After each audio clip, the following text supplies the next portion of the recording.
अब मैं धीरे धीरे बढ़ाऊंगा इसका लेवल में। चलो, स्क्रीन दिख रही है बेटा? समीप स्क्रीन यस दिख रही सर। है? Yes sir. Yes sir. चलो, तो जरा शुरू करते हैं। पहला क्वेश्चन नहीं, पहला क्वेश्चन नहीं है ये।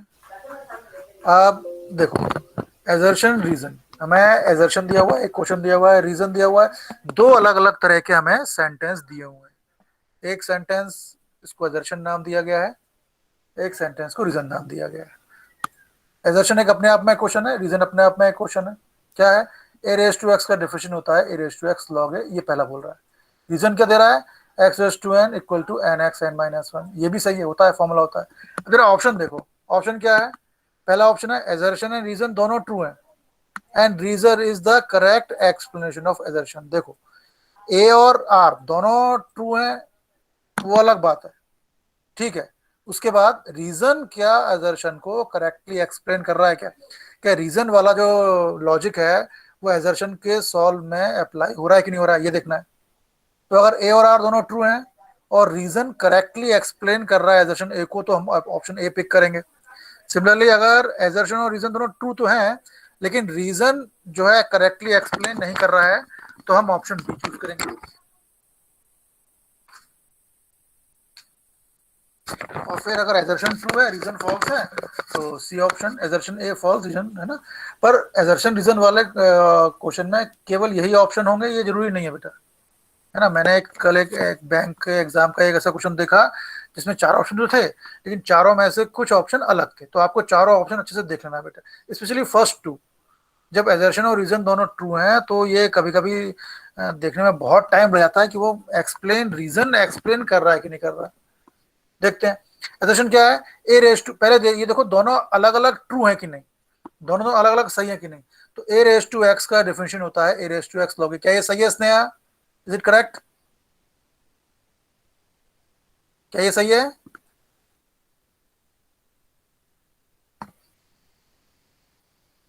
स्नेहा आवाज नहीं आ रही? मेरी आवाज आ रही है ना समीप, मेरी आवाज आ रही है? Yes sir. तो बताओ कौन बताएगा? ए रेस टू एक्स का differentiation a raise to x log होता है कि नहीं होता? ये इज इट ट्रू और फॉल्स? Sir true. ये ट्रू हो गया।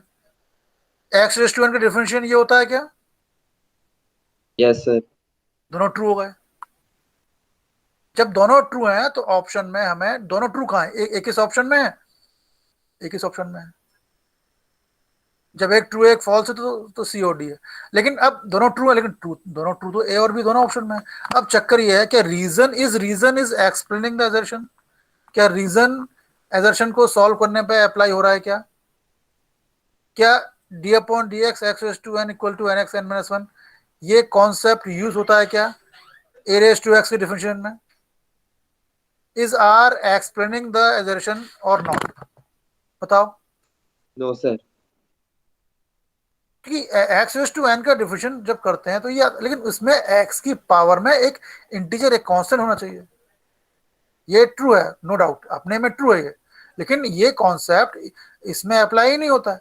यहाँ ए रेस टू ऐसा कर रहे हैं डिफरेंशिएशन, पावर में एक्स है तो हम लॉग लेते हैं, हम सिंपली ये थोड़ी अप्लाई करते हैं, उसमें लॉग लेते हैं फिर इंटू का फॉर्मूला लगाते हैं वगैरह वगैरह वगैरह। तो नो डाउट एजर्शन ट्रू है, नो डाउट रीजन ट्रू है, बट रीजन जो कॉन्सेप्ट है वो एजर्शन में अप्लाई नहीं हो रहा है। क्यों प्रखर? तो मेरे हिसाब से आंसर क्या होगा?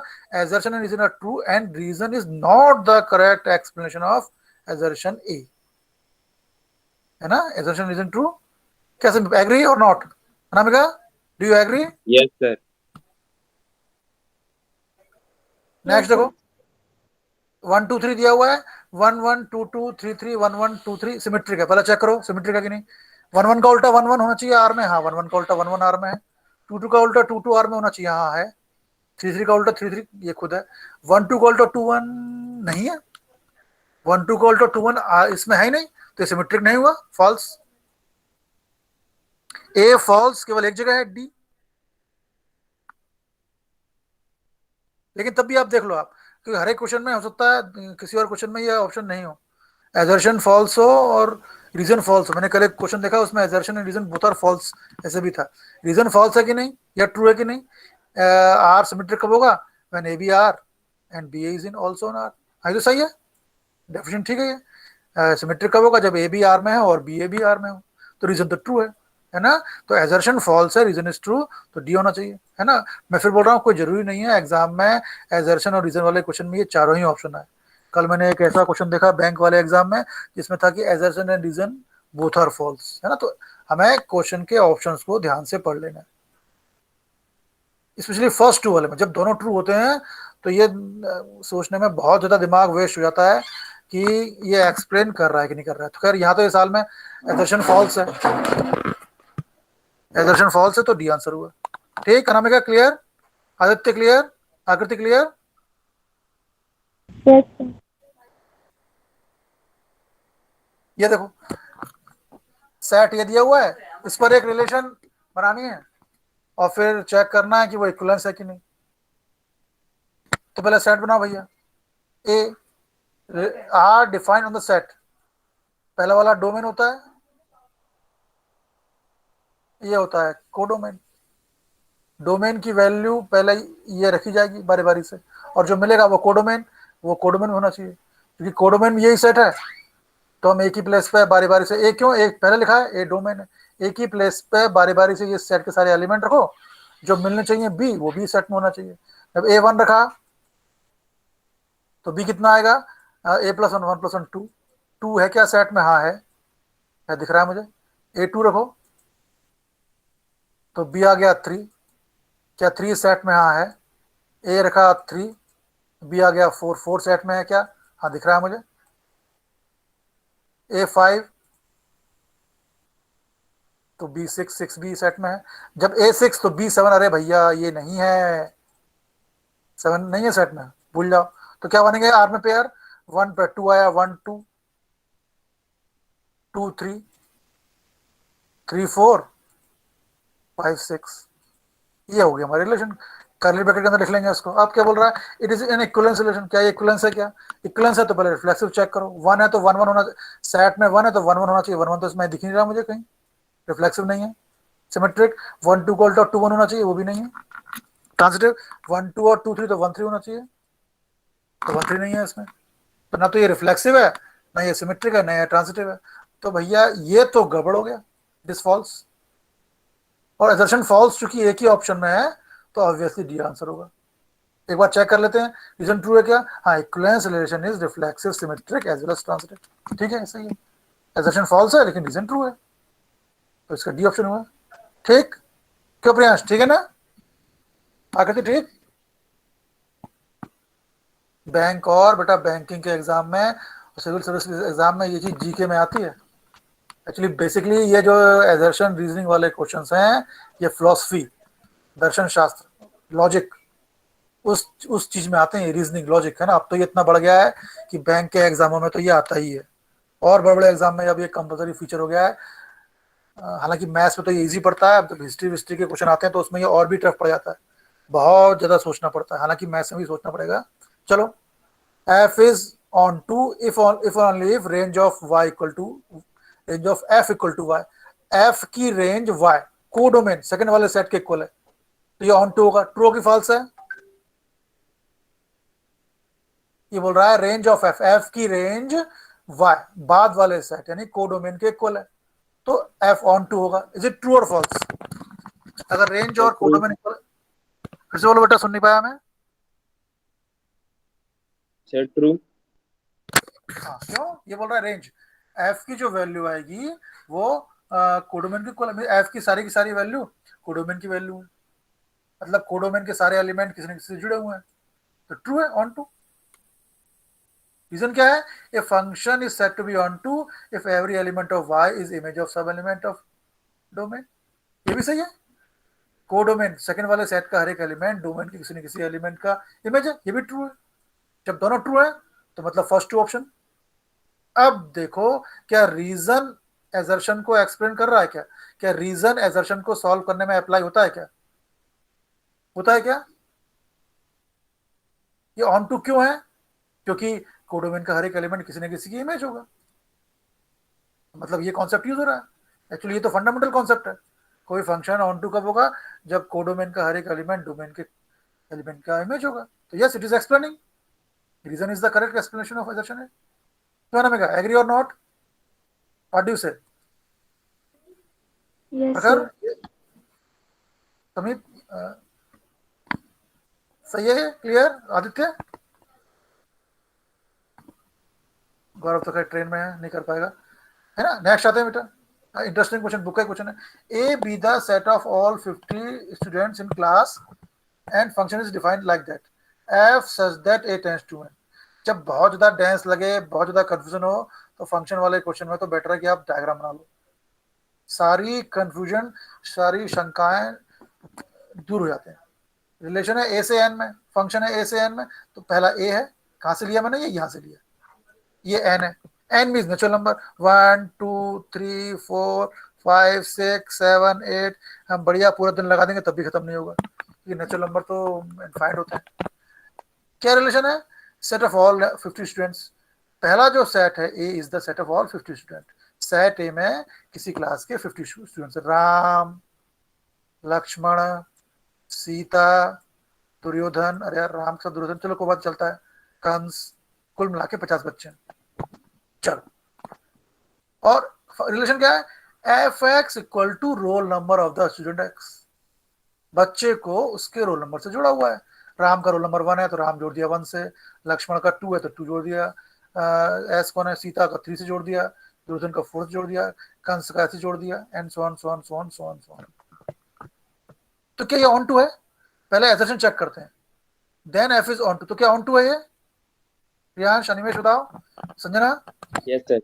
ऑन टू है. ऑन टू मतलब कोडोमेन का कोई भी एलिमेंट खाली नहीं छूटा होना चाहिए. क्या ये ऑन टू है? No, sir. क्यों? क्यों? सर नीचे बहुत सारे एलिमेंट्स खाली हैं, एम्प्टी. हाँ, देखो हमारे पास केवल 50 बच्चे हैं, बच्चे तो 50 ही हैं, तो उनके हम तो बच्चों को रोल नंबर से जोड़ रहे हैं, तो रोल नंबर तो केवल 50 तक होंगे, केवल 50 तक ही नंबर जुड़ पाएंगे. इमेज होंगे किसी न किसी के 51 52 53 54. कोडोमेन तो नेचुरल नंबर है, नेचुरल नंबर तो 1 से लेकर इन्फिनिटी तक होते हैं. केवल 1 से लेकर 50 जितने बच्चे हैं उतने ही रोल नंबर होंगे. 50 के आगे जो रोल नंबर्स हैं वो किसी का रोल नंबर ही नहीं है, मतलब ये एलिमेंट खाली छूटे हुए हैं, किसी का इमेज नहीं है, तो ये ऑन टू तो नहीं हुआ. Clear? Adi clear? Aakriti clear? Anamika, Ramayani, Jaya, Jaya clear? तो it is not onto, क्योंकि जो डोमेन है बेटा उसमें बच्चे 50 है हमारे पास, और कोडोमेन में रोल नंबर है वो तो इन्फिनिटी है. 50 बच्चे हैं तो हम केवल 50 ही रोल नंबर तक असाइन कर पाएंगे, 50 से आगे 50 से आगे नंबर खाली रहेंगे. It is not onto, not onto. A false, A false वाला केवल एक ही ऑप्शन है हमारे पास. बट एक बार देख लो रीजन ट्रू है क्या? F such that X tends to Y set to be onto if every element of Y is image of, हाँ तो ये तो रूल ही है बेटा, सही है. assertion is false, reason is true. सबसे पहले देखते हैं हम कि assertion सही है कि नहीं, फिर देखते हैं रीजन ट्रू है कि नहीं, फिर दोनों में कनेक्शन ढूंढते हैं. अगर assertion false हो गया फिर तो हमारी समस्याएं काफी बच जाती हैं. दिक्कत तब आती है, मेहनत तब पड़ती है जब दोनों ट्रू होते हैं बेटा. चलो, ये बाइजेक्टिव, ये बोल रहा है फर्स्ट है F such that R to R, देखो रियल नंबर है बेटा, और मैंने पहले बताया हुआ है F X equal to X, जब भी पावर 2 हो एक्स पे साइन ऑफ डेंजर, फियर, फंदा है, खतरनाक. ये बोल रहा है ये फंक्शन बाइजेक्टिव नहीं बोल रहा है, नॉट बाइजेक्टिव बोल रहा है. क्या ये फंक्शन बाइजेक्टिव नहीं है? आदित्य बताओ, आकृति, अनामिका, प्रकार, इट इज बाइजेक्टिव और नॉट? समीप, Krishna, Animesh, No, it is sir. नहीं है. No, sir. कैसे ऐसे, कैसे कैसे क्यों नहीं है बाइजेक्टिव? तो क्यों क्योंकि नहीं है? ऑन टू नहीं है. अच्छा 1 1 है. सर अच्छा 1 ऑन टू क्यों 1 नहीं है. है? सर मैनी वन है 1 सर. 1 भी. अच्छा ऑन टू क्यों नहीं है? चलो पहले 1 1 चेक करते हैं. गुड. जब स्क्वायर दिया हो बेटा और डोमेन रियल नंबर दियो, बी केयरफुल. 1 1 के लिए F X one equal to F X two लिया, सॉल्व करेंगे तो एफ एक्स वन यानी एक्स वन का स्क्वायर आएगा, F X two mean X two का स्क्वायर आएगा, है ना. एफ एक्स वन है एक्स वन का स्क्वायर, एफ एक्स टू है एक्स टू का स्क्वायर. जब स्क्वायर रूट लेंगे तो एक तरफ प्लस माइनस आना पड़ेगा, X one equal to plus X two आएगा, प्लस माइनस एक्स टू आएगा. यानी x1 इक्वल टू x2 आ गया और x1 equal to minus x2, दो वैल्यू मिल गई भाई। 1 1 तो ये बोलता है कि दोनों में से केवल एक ही वैल्यू आनी चाहिए, x1 इक्वल टू x2 मिलना चाहिए, पर यहाँ तो ये मिल गया। क्या x1 equal to minus x2 ले सकते हैं क्या? क्या x की वैल्यू माइनस हो सकती है क्या? डिपेंड करता है डोमेन में। डोमेन में कैसे एलिमेंट है? डोमेन तो रियल नंबर, रियल नंबर तो नेगेटिव भी हो सकता है, तो मतलब हमें नेगेटिव देना पड़ेगा। तो F X one equal to F X लिया तो हमें X one equal to X two भी मिला, X one equal to minus X two भी मिला, क्योंकि मिलना केवल X one equal to X two चाहिए था, मिलना केवल X one equal to X two चाहिए था। हमें एक चीज एक्स्ट्रा मिल रही है, तो 1 1 तो ये नहीं हुआ। जब 1 1 नहीं है तो बाइजेक्टिव का प्रश्न नहीं उठता, तो ट्रू हो गया ये। रीजन क्या है? F is neither 1 1 nor onto. अरे यार 1 1 तो चेक कर लिया, ऑन टू है कि नहीं? ऑन टू किसने बोला था कि ऑन टू है? नहीं है। ऑन टू क्यों नहीं है? एक्चुअली ना फंक्शन वाले क्वेश्चन में ये डायग्राम बहुत काम का होता है बेटा। बना लो जरा। रियल नंबर है, नेगेटिव पॉजिटिव, कुछ नेगेटिव नंबर ले लो, दो नेगेटिव नंबर, एक जीरो और दो पॉजिटिव, इनसे सारा हो जाता है। चलो डोमेन रखो एक्सी प्लेस पे, -2 है, कितना आएगा 4, एक्स रखा -2, एफ एक्स आ गया 4, तो 3 4, -2 जुड़ा है 4 से, -1 1 का स्क्वायर 1 से जुड़ा है, जीरो जुड़ा है, जीरो जीरो से 1 जुड़ा है। आप देख रहे हो चूंकि ये स्क्वायर है, तो जो वैल्यू जो है बेटा नेगेटिव वैल्यू तो किसी से जुड़ेंगे ही नहीं, क्यों? इसका तो पॉजिटिव होता है, जो इमेज होगी वो सारी की सारी पॉजिटिव होंगी, नेगेटिव वैल्यू किसी से जुड़ेगी नहीं। तो ये 1 1 भी नहीं है, ऑन टू भी नहीं है, तो एजर्शन जो है वो ट्रू है, रीजन भी ट्रू है। अब प्रश्न ये है, क्या रीजन एजर्शन को एक्सप्लेन क्लियर कर रहा है क्या? क्या रीजन सही लॉजिक दे रहा है क्या एजर्शन के लिए? क्या प्रकार समझना? लिया जिया यशिका, क्या करें? ए ऑप्शन है कि बी ऑप्शन सही है? कमेंट बताओ। जया जिया संजना समीप बताओ जल्दी, फास्ट फास्ट। कौन सा ए ऑप्शन होगा। होगा? ए होगा, क्योंकि आर एक्सप्लेन कर रहा है ए को। हाँ, अगर चूंकि ये पॉजिटिव क्यों नहीं है? क्योंकि ना तो 1 1 ना ऑन टू है, और हमने चेक कर लिया 1 1 भी नहीं है, ऑन टू भी नहीं है ना। ये दो ऑप्शन बेटा बहुत ज्यादा केयरफुल अटेंशन चाहते हैं बेटा, है ना। दोनों सही है, पर वो रीजन एजर्शन को सॉल्व करने में यूज हुआ कि नहीं हुआ, है ना। अब जैसे पहला क्वेश्चन था ये वाला,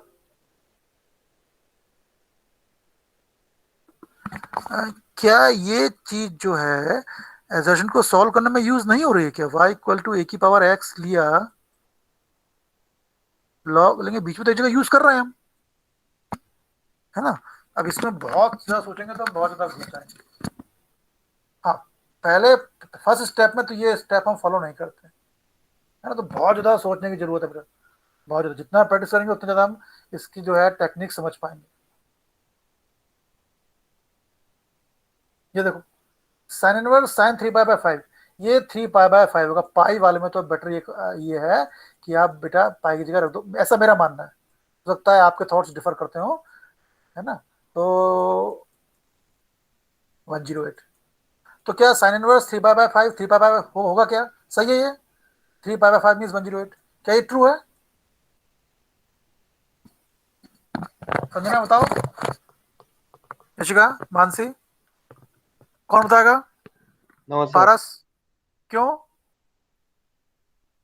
क्योंकि इसकी रेंज -90 से +90 के बीच। और ये 90 से बाहर चले गए 108, तो ये तो फॉल्स हो गया।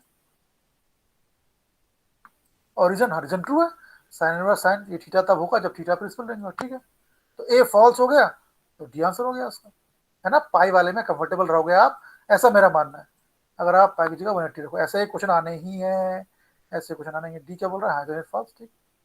नेक्स्ट आओ, ऐसा ये दिस इज रो मैट्रिक्स, क्या ये रो मैट्रिक्स है? Yes sir. अरे पर कहाँ, कॉलम तो 3 है इसमें, कॉलम 3 है, तो ये रो मैट्रिक्स कैसे हुई? एक्चुअली रो मैट्रिक्स में हमें केवल रो देखना है, रो देखना है, रो जो कहा जा रहा है वो देखो, है ना। रो एक रो है, ठीक है, रो मैट्रिक्स है, सही है भैया। रीजन, एक column matrix as one row, column matrix as one row.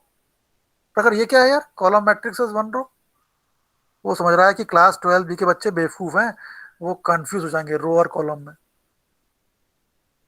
क्यों प्रियांश, क्या है ये? कॉलम मैट्रिक्स में वन रो, ये इज इट ट्रू और false? Column matrix is one row. Jaya, column matrix is one row, true है कि फॉल्स है ये? False. कॉलम मैट्रिक्स का मतलब कॉलम से होता है, कॉलम मैट्रिक्स में केवल एक कॉलम होगा बेटा, रो से कोई मतलब नहीं, तो ये तो फॉल्स हो गया। हाँ, एजर्शन जरूर सही है कि इसमें एक रो है, तो ये assertion is true, reason is false, C answer होना चाहिए इसका। नेक्स्ट आप, पी एक मैट्रिक्स है 2 into 2 का, क्यों? 2 रोज 2 कॉलम है, इसमें 2 रोज 3 कॉलम है, तो ये बोल रहा है P plus Q is not possible. क्या पी और क्यू को ऐड कर सकते हैं क्या? क्या सही में पी और Q, P plus Q possible नहीं है? कौन बताएगा?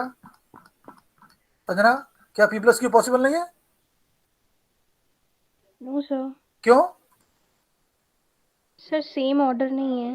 हाँ, सेम ऑर्डर नहीं है, आप देख भी लो, अगर ऐड करेंगे तो 2 1 से ऐड होगा, 3 2 से ऐड होगा, 2 तो किसी से ऐड ही नहीं हो पा रहा। एडिशन के लिए जरूरी है दोनों मैट्रिक्स सेम ऑर्डर के हों, तो यहाँ अलग अलग ऑर्डर के हैं, 2 into 2 का है, ये 2 into 3 का है, good, P plus Q possible नहीं है, ट्रू हो गया। फिर reason, P and Q are not of same order. हाँ, पी और क्यू सेम ऑर्डर के नहीं है, एडिशन तभी होता है जब पी और क्यू सेम ऑर्डर के हों, तो रीजन एक्सप्लेन कर रहा है ये, ठीक। हालांकि रीजन थोड़ा इनकम्प्लीट है। अब आर इज ट्रू, हाँ ठीक, आर ट्रू है, पी और क्यू सेम ऑर्डर के नहीं है, इसलिए एडिशन नहीं हो पाएगा, तो ठीक है, वो एक्सप्लेन कर रहा है सही उसको, ये आंसर हो गया इसका। नेक्स्ट देखो, फिर वही क्वेश्चन है, ये 2 into 2 का मैट्रिक्स है, ये 2 into 3 का मैट्रिक्स है, देन पी प्लस, और ये क्या मतलब है यार? पिछले क्वेश्चन में बोल रहा था कि नॉट पॉसिबल, इसमें बोल रहा है पॉसिबल। इसने क्या पी इंटू क्यू पॉसिबल है? दोनों सेम ऑर्डर के कहाँ है? पॉसिबल है क्या? जल्दी बोलो उसने, नो सर। पॉसिबल है कि नहीं? नहीं है। क्यों नहीं है? सेम ऑर्डर के नहीं है ना? Yes sir. अच्छा, अनामिका, पॉसिबल है कि नहीं? यस सर, पॉसिबल है। अरे पर दोनों सेम ऑर्डर के तो नहीं है, कैसी बात कर सर रही हो आप? कॉलम और रो को देख। ऐसा? हाँ, तो देखो, इसने, ध्यान रखो बेटा, एडिशन में देखते हैं दोनों का ऑर्डर सेम होना चाहिए, मल्टीप्लाई में तो एक के लास्ट वाला, एक के ऑर्डर का लास्ट वाला एलिमेंट, और ये सेम होना चाहिए, यहाँ सेम है, इसके ऑर्डर का लास्ट वाला, इसके ऑर्डर का शो वाला सेम है, तो मल्टीप्लाई कर सकते हैं। हाँ बेटा, उसमें सेम ऑर्डर नहीं देखते हैं, उसमें पहले के ऑर्डर निकालते हैं, सेकंड के ऑर्डर निकालते हैं ऋषभ, और दोनों को देखते हैं सेम सेम है तो हो सकते हैं, तो पॉसिबल है ये। रीजन क्या बोल रहा है? Matrix P and Q are not of same order, reason तो फॉल्स है भैया, सेम ऑर्डर का तो कोई रिलेशन ही नहीं है मल्टीप्लाई में, तो क्या होगा ये? C, assertion is true, reason is false. Actually थोड़ा सा अधूरा क्वेश्चन है ये, रीजन ट्रू है, क्यों? क्योंकि दोनों सेम ऑर्डर के नहीं है, but reason is not explaining assertion well, है ना, ये ऐसा होना चाहिए था। एजर्शन ए ट्रू है, रीजन आर फॉल्स तो नहीं है, क्योंकि पी और क्यू सेम ऑर्डर के नहीं है, ये तो सही है ना, तो ये ऑप्शन ऐसा होना चाहिए था कि इसका आंसर ये होना चाहिए, ये सी आंसर नहीं, इसका होना चाहिए A is true and R is true, but R is not the correct explanation of assertion A, है ना। सी आंसर से मैं एग्री नहीं करता हूँ, क्यों समीर, क्या बोलते हो आप? क्या इसका आंसर सी होगा कि इसका आंसर बी होगा? प्रखर, ऋषभ, इसका आंसर सी होगा कि बी होगा? जल्दी बताओ। सर बी होगा। मेरे ख्याल से बी होना चाहिए, क्योंकि रीजन तो ट्रू है, पी एंड क्यू जो है सेम ऑर्डर के नहीं है, सही है, दिख रहा है मुझे, है ना। चलो, अब ये बोल रहा है 3 पॉइंट दिए हैं कोलिनियर, एक्चुअली ये मैंने टेक्स्ट बुक से उठाया है, 3 box collinear, collinear means area of triangle equal to 0, area of triangle का फॉर्मूला डिटरमिनेंट में क्या है? ये है x1 y1 1, x2 y2 1, x3 y3 1। Area of triangle निकालेंगे, अगर 0 आ गया तो होता है कोलिनियर, क्योंकि अगर तीनों पॉइंट एक लाइन में है तो ट्रायंगल बनेगा ही नहीं, एरिया ऑफ ट्रायंगल 0 आएगा। एक्चुअली जब इसको सॉल्व करते हैं बेटा, तो इसका आंसर आता है 61/2, I think NCERT text book में है ये, है ना। तो जब एरिया 0 नहीं आ रहा तो मतलब कोलिनियर नहीं है ना। आप सॉल्व करोगे, ये सॉल्व है टेक्स्ट बुक में, तो इसका एरिया आ रहा है 61/2, अगर कोलिनियर होते तो आंसर 0 आता, तो ये तो फॉल्स है। रीजन क्या है? ABC are collinear then area of triangle zero, ये तो सही है। रीजन ये बोल रहा है कि एरिया ऑफ ट्राइंगल जीरो है, वो होगा कब? जब पॉइंट्स कोलिनियर हो। कोलिनियर के लिए एरिया ऑफ ट्राइंगल जीरो होना जरूरी है। ठीक है, सही बोल रहा है ये। लेकिन एसर्शन फॉल्स है, क्योंकि ये पॉइंट्स कोलिनियर नहीं है, क्योंकि एरिया इन तीनों पॉइंट्स से जो बन रहा है ट्राइंगल, उसका एरिया आ रहा है 61/2। तो assertion is false, reason is true. हालांकि रीजन ट्रू, हाँ चलो ठीक है, पॉइंट्स कोलिनियर होंगे तो एरिया ऑफ ट्राइंगल जीरो होता है, ठीक है ना। बहुत ज़्यादा बेटा प्रैक्टिस की जरूरत है, बहुत ज़्यादा। अब इसमें हम 2 घंटे कर सकते हैं। रीजन ट्रू है, चलो कोई नहीं, है ना। तो इसमें हमारा एसर्शन फॉल्स है, तो हमने डी लगा दिया। हमें ऑप्शन भी ध्यान से सुनना है और क्वेश्चन भी ध्यान से सुनना है, लेकिन हमारे पास टाइम, ध्यान रखो, टाइम बैरियर हमारे पास 2 मिनट्स का है ना। और गनीमत है कि हम मैथ्स पढ़ रहे हैं। अब देखो, मैट्रिक्स पी इज इन्वर्टेबल, क्या ये सही है? Determinant P not equal to zero हो तो क्या पी इन्वर्टेबल होता है? Yes sir. होता है ना। A yes inverse sir. होता है adjoint A by determinant A. अगर डिटरमिनेंट जीरो के बराबर हो गया तो अपॉन में जीरो आ जाएगा, इन्फिनिटी हो जाएगा इनवर्स। तो नॉट इक्वल टू जीरो होगा तभी इन्वर्टेबल होगा। सही है ये, रीजन सही है क्या? अगर ये पी एक 3x3 मैट्रिक्स है तो के पी होगा के क्यूब डिटरमिनेंट पी, क्या ये सही है? रीजन सही यस है। सर, ये सही है। अच्छा ये भी सही है, हाँ फॉर्मूला है। अब क्या रीजन एजर्शन को सॉल्व करने में अप्लाई होता है क्या? No sir. ये दोनों अलग चीजें हैं, ये के है के है नहीं। तो एजर्शन और रीजन दोनों सही हैं, बट आर जो है बेटा करेक्ट एक्सप्लेनेशन ए का नहीं है ना। ए और आर दोनों ट्रू है, दोनों ट्रू केवल ए और बी में है। अब बस ये देखना कि एक्सप्लेन उसे कर रहा है कि नहीं कर रहा, उसमें अप्लाई दर्शन में सॉल्व में अप्लाई होता है कि नहीं होता। बड़ा दोनों अलग चीज़ है, तो it is not the correct explanation, दोनों इंडिपेंडेंट है। एक और देखो, एक 3x3 मैट्रिक्स है तो क्या ये होगा ऐसा, ये ट्रू है? एडिशन ट्रू है। Yes sir. हाँ एक फॉर्मूला बेटा ध्यान रखो, बहुत इंपॉर्टेंट फॉर्मूला है। अगर एक n इंटू एन का मैट्रिक्स है तो डिटरमिनेंट ऑफ एडजॉइंट होता है डिटरमिनेंट ऑफ ए n-1, है ना। ए की पावर, डिटरमिनेंट ए की पावर में n-1 आता है। यहाँ 3 था तो 3 में से 1 कम किया 2 आया, ये सही है। फिर हमने देखा अभी एक n इंटू एन मैट्रिक्स है तो के बाहर आएगा, के पर ऑर्डर पे आएगी। तो ये दोनों ट्रू है बेटा, लेकिन रीजन एजर्शन में अप्लाई नहीं होता, दोनों अलग अलग चीजें हैं। तो ए और आर दोनों ट्रू है, लेकिन आर उसमें अप्लाई नहीं हो रहा है। क्या ये सिमेट्री मैट्रिक्स है?